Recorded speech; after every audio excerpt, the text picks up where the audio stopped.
देवी और आप देख रहे हैं राजनीति शो मुद्दे की बात। बीते कल यानी 4 मई 2026 को केरल, पुडुचेरी, तमिलनाडु, वेस्ट बंगाल और असम के जो चुनाव के नतीजे सामने आए, जो कि काफ़ी अनअपेक्षित रहे और काफ़ी में शायद नहीं भी। अनअपेक्षित इसलिए क्योंकि अब देश में सरकार के खिलाफ कोई विपक्षी नेता या चेहरा पावर में नहीं बचा है। वेस्ट बंगाल की ममता बनर्जी, तमिलनाडु के एम.के. स्टालिन और केरला के पिनराई विजयन, तीनों की पार्टियां हार गई हैं। विपक्ष का कोई बड़ा चेहरा बचा नहीं है। ये तीनों वो लोग थे जो लगातार मोदी सरकार के सामने चुनौती के जैसे खड़े थे।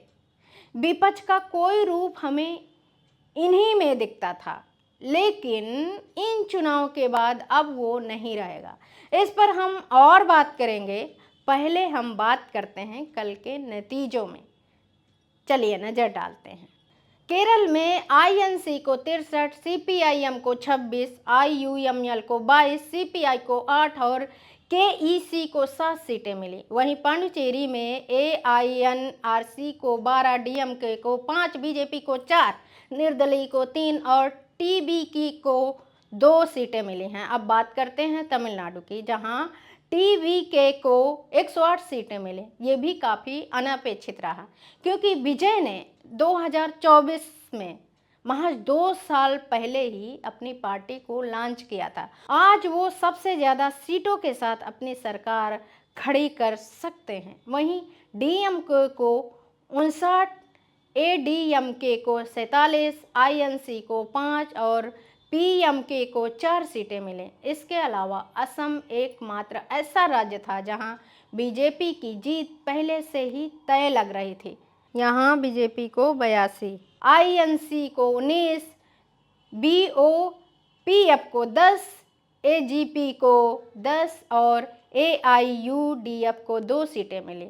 यहाँ जो हुआ उसका अंदाज़ा हमें पहले से था, लेकिन जो बात शर्मनाक है वो ये है कि असम के मुख्यमंत्री हिमंत बिस्वा शर्मा ने लगातार सांप्रदायिक बयान दिए, नफरत भरे भाषण दिए, यहाँ तक कि एक समुदाय के व्यक्ति को गोली मारते हुए एआई वीडियो भी डाला। आप सब ने देखा, सोशल मीडिया में छाया रहा ये सब।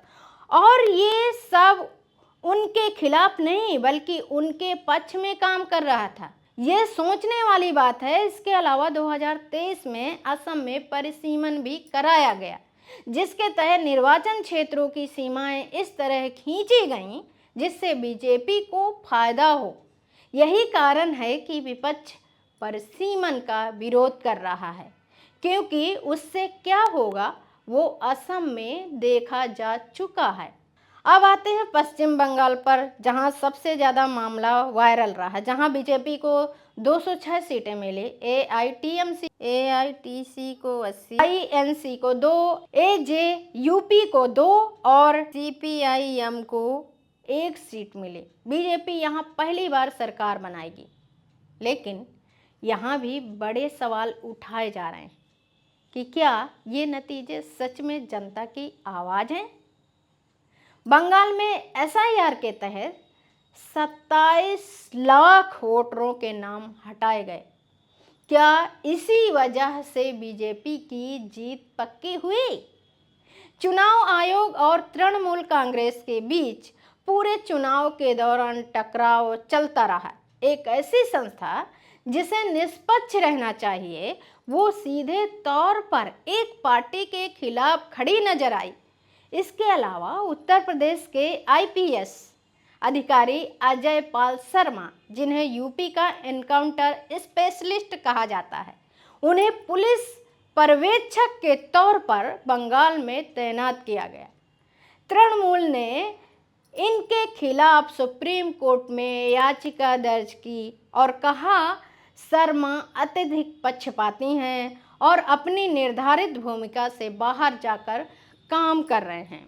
समाजवादी पार्टी नेता अखिलेश यादव ने भी कहा कि बीजेपी अपने एजेंटों को तैनात करके मतदाताओं को डरा धमका करके चुनाव अपने पक्ष में करने की कोशिश कर रही है।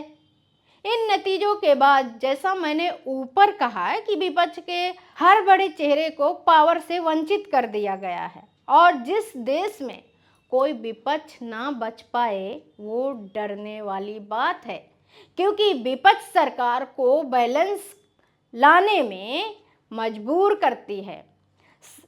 राज्य चुनावों का ये मौजूदा दौर ये पैटर्न को दर्शाता है, जो कि है बीजेपी का जीतना।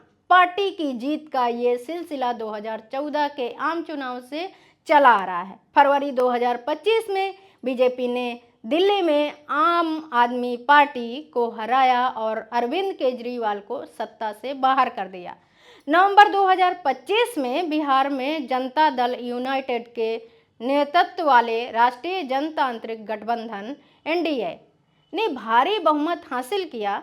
हालांकि नीतीश कुमार मुख्यमंत्री बने, लेकिन फिर अप्रैल 2026 में नीतीश कुमार ने इस पद से इस्तीफा दे दिया, जिससे गैर बीजेपी मुख्यमंत्री की संख्या और कम हो गई। ममता बनर्जी, एम.के. स्टालिन, पिनराई विजयन, नीतीश कुमार, अरविंद केजरीवाल जैसे वरिष्ठ नेताओं के राज्य सरकारों की अगुवाई से बाहर होने के साथ विपक्ष का स्वरूप बदल रहा है। पर इसका कारण केवल लोगों के बीच बीजेपी से जुड़ाव या पसंद तक सीमित नहीं है। हमारे चुनाव भी बदल रहे हैं और ये बदलाव चिंताजनक है। चुनाव आयोग की निष्पक्षता पर सवाल, एसआईआर पर सीमन, डर का इस्तेमाल, नफरत का इस्तेमाल, यह सब इसी बदलाव का हिस्सा है। हमने ये असम में देखा, हमने ये वेस्ट बंगाल में देखा, और जब विपक्षी दल खुद चुनाव आयोग पर भरोसा नहीं कर पा रहे हैं तो हम इन नतीजों को कितना सही मान सकते हैं। वेस्ट बंगाल के नतीजे वाकई जनादेश हैं। यह एसआईआर का बड़ा रोल रहा। असम में परसीमन ने क्या जीत पहले ही तय कर दी थी? जब तक ये सवाल बने रहेंगे और जब तक चुनाव प्रक्रिया में इस तरह के हस्तक्षेप होते रहेंगे, तब तक हम किसी नतीजों को कितना सही मान सकते हैं। दूसरी तरफ प्रधानमंत्री ने उत्तर प्रदेश के चुनाव की तरफ इशारा कर दिया है, करेंगे ही। कल की अपनी स्पीच में उन्होंने कहा कि महिलाएं उन्हें जवाब देंगी जिन्होंने महिला आरक्षण का विरोध किया। ये इशारा विपक्ष की तरफ है और इससे समाजवादी पार्टी का नाम भी लिया। खैर, अखिलेश यादव को अब अच्छी तरह पता है कि अगले साल उत्तर प्रदेश में उनके लिए क्या तूफान खड़ा होने वाला है। तो दोस्तों, आज के लिए बस इतना ही। आप भी सोचिएगा और कमेंट करके बताइएगा कि आपको क्या लगता है। मैं अगली बार फिर मिलूँगी एक नए एपिसोड के साथ। तब तक के लिए नमस्कार।